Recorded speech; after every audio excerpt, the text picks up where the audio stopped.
Hello and welcome to another Hand Drink Solo wine info video where we review curious wines for curious minds.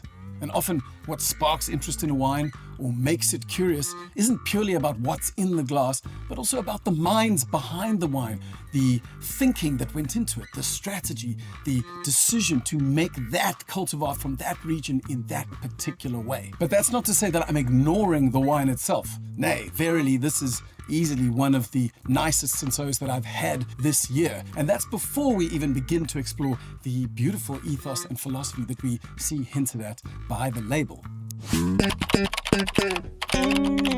8 Gates was founded by two men, Carlo Suter and Kolja Sturmer. You might be pleased to know that 8 Gates was not started with a business plan, but rather with a friendship that was born in the 90s in the city of Cape Town. And coincidentally, in that same decade, at around that time, a certain Cinsault vineyard was planted in the Piekenierskloof, and that vineyard provided the fruit for today's wine.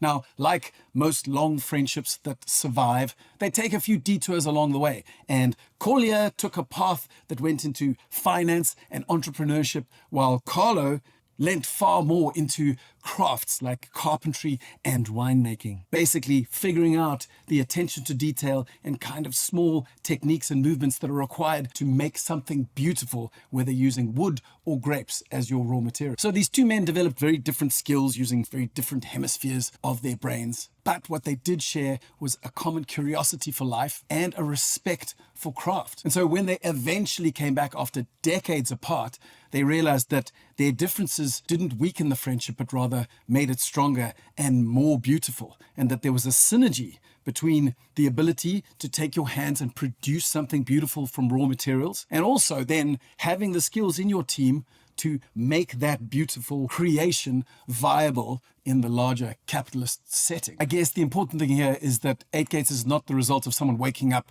and going, let's start a wine brand, but rather it is the convergence of lived experiences that come together to produce something bigger than the sum of its parts.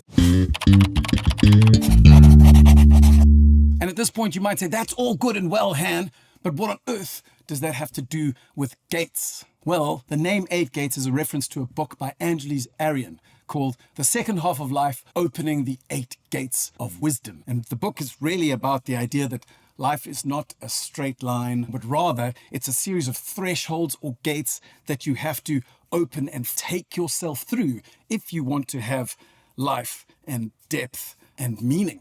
And spoiler alert, you don't get to go through those gates just once, unfortunately, because we are constantly closing gates and stepping backwards and having to rediscover freedoms in certain areas. So it's a tireless journey, but one that is ultimately worth taking. And you might stop me here and say, Han, we know you and we know how you work. 8 Gates is a buttload of gates. We do not want to be dragged through all of them by you right here and right now. And I say, that's fair, completely fair. But what I do need to do is drag you through just 3 gates that I think are supremely relevant, not only for Cinsault in general, but for the making of this particular wine. The first gate is the gate of intention. Now, in the book, intention is about deliberately deciding what you want to bring into this world and how your actions will make that happen. When it comes to making Cinsault in particular, intention is something that has to be set long in advance. You can't just arrive at harvest and then hope to fix whatever problems you find in the cellar. There are some cultivars that you can harvest at a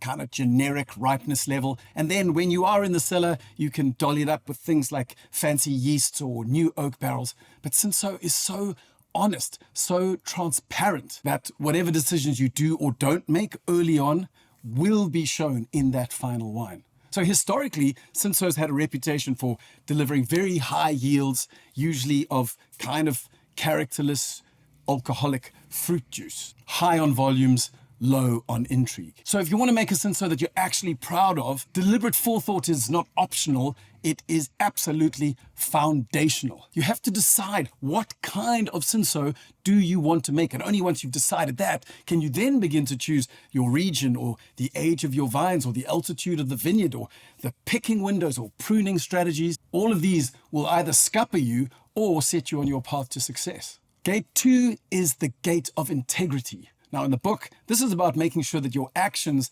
don't quietly drift away from your value set. Now when it comes to making Cinsault, integrity is brutally tested. This is mostly because you cannot make a great Cinsault without sacrificing on a whole number of things, notably time, as you wait for those vines to get older and more mature, and also yield, because partially as a result of older vines, you're going to get far less fruit into the cellar and you're going to be able to make far less wine at the end of the process, which makes the entire project far more expensive. Now, the world's best Cinsauts, many of which come from South Africa, are almost always from very old, very low yielding vines, often at high altitude. And this is because those older vines with lower yields deliver the kind of juice that has far more texture, far more intensity, and far more complexity. If at any point in the process of making Cinsault, a winemaker decides to chase profitability by increasing the volume or the fruit per hectare, you will immediately taste those decisions in the final wine. Cinsault is a little bit of a tattletale grape. If you decide to let a couple of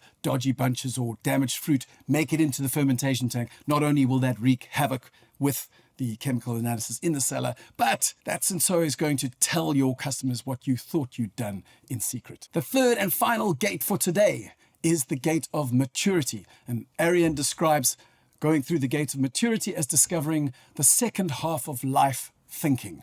And that is where you become less worried about trying to impress other people and more concerned with expressing your ideas. And I think it's here that Cinsault as a cultivar choice is such a powerful statement. Because again, historically, Cinsault has had a bit of a perception problem in that many people struggle to take it seriously. It's light in color, it can deliver some delightfully easy drinking, tutti fruity elements, and it's also had a rather checkered history. In fact, it's a lot like Gamay Noir in that sense. Compare that to a grape like Cabernet Sauvignon, which seems to have built-in gravitas. It works beautifully well with new oak. It loves big bottles with deep bunts and heavy shoulders, and all of those things signify importance before you've even tasted the wine. Cinsault as a cultivar has none of those crutches. So really, when a winemaker chooses to make a Cinsault, well, that immediately tells you that they are more interested in expressing the nature of the cultivar than they are about any prestige that may come from the category. But we've done enough philosophical heavy lifting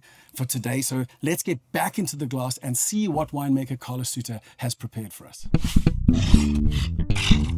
So when we give this guy a sniff, well, immediately we do get a beautiful burst of red cherry. There's a freshness to it. There's also a little bit of a sherbet element, so like that powdered, cracked candy note. But there's more. There's far more depth, because you also get a beautiful, delicate touch of white pepper, almost Syrah-esque white pepper, a little bit of red licorice, which is a fairly common note on Cinsault, but in this case it's slightly more elegant. It's got an almost fennel hint to it. And there's also kind of spicy rocket leaf, which perhaps I guess you could argue is a mix of that fennel and also a little bit of that white pepper spice.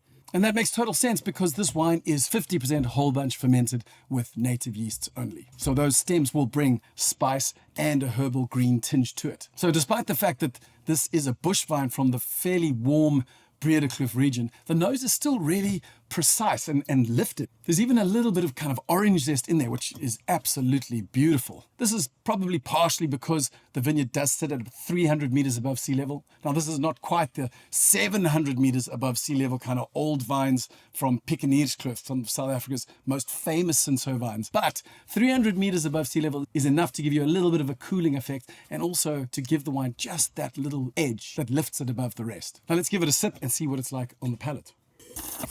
Well, I don't say this often about Cinsault, but this palate is delightfully about tension. And if you're not fluent in wine douche, perhaps you're not sure exactly what the hell I mean by saying that there's tension on the palate.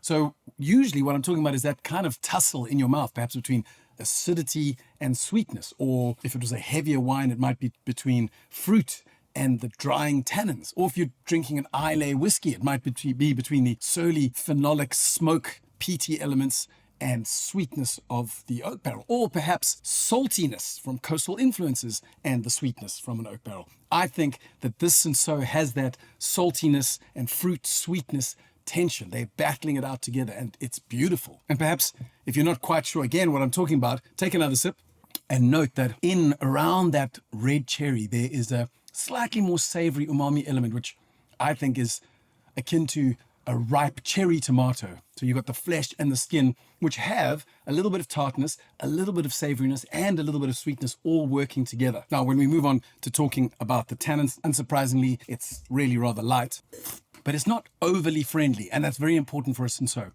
Towards the end, you have the juicy red berry fruit that floats along, but as that peters out, those very fine tannins persist. And so you're left at the end again with a little bit of tension, but a different sort to what you had at the beginning. And you are in no way left with the idea that you just had alcoholic cherry juice made in mass quantities, but rather that you had a beautifully poised, balanced, quite complex experience of savory and sweet and tartness, all working together to make you think, essentially. So that's all we have time for today. But what I'm going to do is leave you links to 2 videos, one of which takes you on a deep dive on why South African Cinsaults are the best in the world and why many of our vineyard sites have high altitude and old vines. And the other video is about a producer called Natafale, who are arguably South Africa's only Cinsault specialists. And they are well worth exploring. So until next time, stay curious and always drink niche.